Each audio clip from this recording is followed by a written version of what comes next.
Hey guys, welcome back to Carib 21 Network. So in today's video I want to talk about what is going on in Grenada.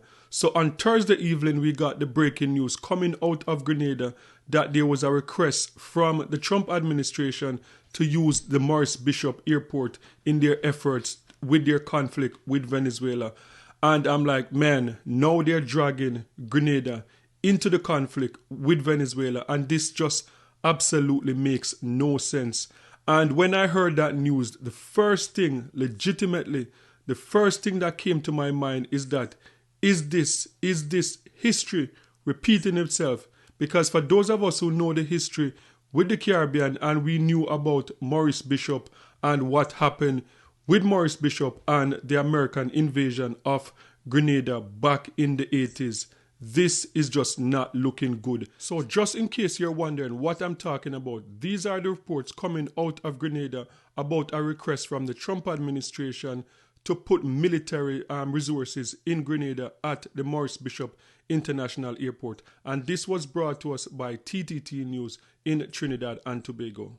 Let's take a look. Region Grenada's Ministry of Foreign Affairs, Trade and Export Development has confirmed that a request for the temporary installation of radar equipment and associated technical personnel at the Maurice Bishop International Airport was received from the government of the United States of America. In a media statement on Thursday, the ministry indicated that the Grenada Ministries of National Security, Legal Affairs and Foreign Affairs were carefully assessing and reviewing the request. The assessment was reported taking place via technical consultations and in coordination with the Grenada Airports Authority and other agencies. The statement noted that any decisions will be made only after all technical and legal assessments. So when the Prime Minister went to the United Nations General Assembly and stated that the Caribbean is not a zone of peace, and for the people that support the Prime Minister of Trinidad and Tobago and was backing her with every single thing that she said, I hope that those people are happy now, because this is exactly what the zone of peace is all about. And people are making themselves to look stupid when they're comparing. They're saying like, oh, there's no zone of peace in the Caribbean because of the crime rate in Trinidad and Tobago, because of the crime rate. Their crime, it's always been in Trinidad and Tobago. Crime's always been in Guyana. Crime has always been in Jamaica. The Caribbean have been struggling with crime for a very long time, and the zone of peace had nothing to do with crime. The zone of peace is pretty much a protection of the Caribbean from becoming militarized, and for people who are just shifting the goalposts. And now I hope you're happy with what is going on now, because now we see this in Grenada. We're next. We saw in Guyana, we saw military flyover in Guyana.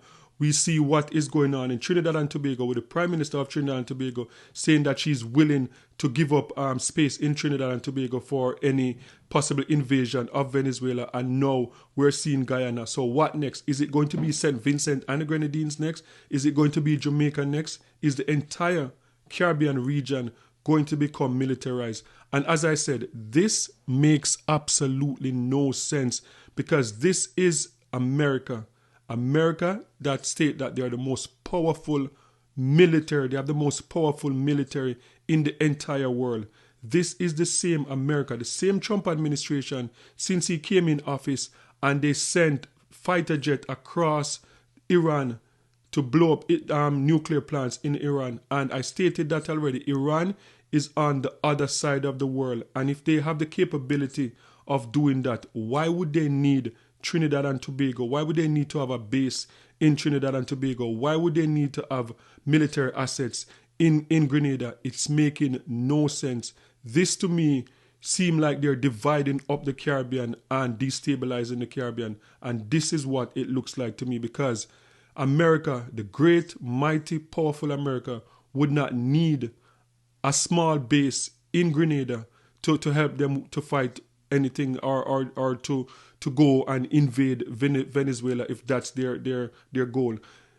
Trinidad and Tobago, they don't need Trinidad and Tobago. America have the capability. If they want to go and attack Venezuela, they don't need a small island nation in the Caribbean to do that. So this to me pretty much look like divide and conquer.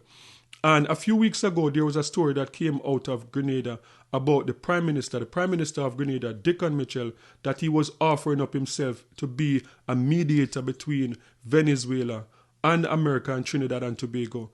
And I believe that this is where this is stemming from. So just in case you have not, you don't know what I'm talking about, this took place about 3-4 weeks ago when Dickon Mitchell offered up himself to pretty much did something similar to what Ralph Gonzalez was doing, being like a mediator with the Argyle Declaration, so to keep war out of the Caribbean. Dickon Mitchell put himself in that position and said, like, look, let me be the person in the middle and talk to you guys.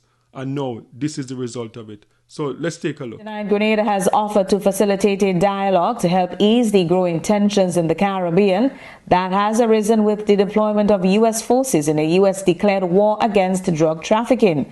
Venezuela believes the deployment might really be aimed at seeking regime change in Caracas through military pressure. Many countries in the region have expressed concerns about the growing tensions. A Grenada statement in St. George's Wednesday said that given the current heightened tensions, Grenada is offering to be what it describes as a willing interlocutor and facilitator for peaceful dialogue. Diplomatic sources say Grenada has reached out directly to Caracas and Washington on the issue. Grenada said any further flare-ups could destabilize the entire region, calling the waters the lifeblood for fishers and inter-island traders. The government stressed that safety and freedom of movement remain paramount. Okay, so those were the reports coming out of Grenada, and that was like about a little bit over a month ago. And now fast forward today, we're seeing they are requesting to use Maurice Bishop Airport to put military asset or whatever they want to put at the airport.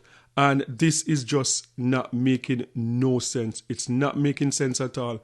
And as I said, I really hope that this is not history repeating itself, because we know nobody can sit down and pretend in the Caribbean that we don't know. The Prime Minister of Grenada, how can he say no to the Trump administration? How can he say no to America when we know the history? We saw what happened in the 80s with the Prime Minister of Jamaica. We saw Michael Manley, what Michael Manley went through when Michael Manley said no to the American government. We saw what happened to Maurice Bishop in Grenada when Maurice Bishop said no to the American government. And this, as I said, this is just looking like history repeating itself, because the image, just imagine the image of Maurice Bishop, and see Maurice Bishop is right on my wall there. Just imagine the image of Maurice Bishop standing, shaking hands with Fidel Castro and have that strong relationship with Fidel Castro, and a few years later he was taken out and the country was raided. And fast forward to 2025 now we're seeing an image of Dickon Mitchell with the president with President Maduro of Venezuela, an arch enemy, the biggest enemy in this region now of the Americans, and we see an image of them standing together. And now we're seeing this request from the American government, which is an unreasonable request, to ask the Prime Minister, to ask Grenadians to use their airport to launch whatever attack you're going to launch on Venezuela. That is an unreasonable ask of the country, and pulling them into a conflict that they have no reason to be in. And as I said, who watching this now think that Dickon Mitchell can look at Marco Rubio and say, no, I'm sorry, we can't do this? What will happen if the Prime Minister says no? Is Grenada going to be under embargo now? Because that is realistically how the American government operates. If you don't do what they say, then they're going to find another way to hurt you. So this is just not looking good. And as I said, for everybody that was supporting the Prime Minister of Trinidad and Tobago, saying that the Caribbean is not a zone of peace just because they're everyday crime and violence in the Caribbean, I hope you're happy now that the Caribbean is becoming a big military base. That is what the Caribbean is becoming now. Everywhere across the Caribbean now is becoming like Guantanamo Bay. So I hope you're happy. So guys, sound off in the comment section and share your thoughts on this. What do you think is going to become of this axe? with the American going to the government of Grenada and asking to use the Maurice Bishop International Airport. The irony of that, the Maurice Bishop International Airport, the same government that they raided the country in the 80s. So sound off in the comment section and let me know your thoughts on this one. And don't forget to like, share, and subscribe for more amazing content. And remember, peace. I'm out.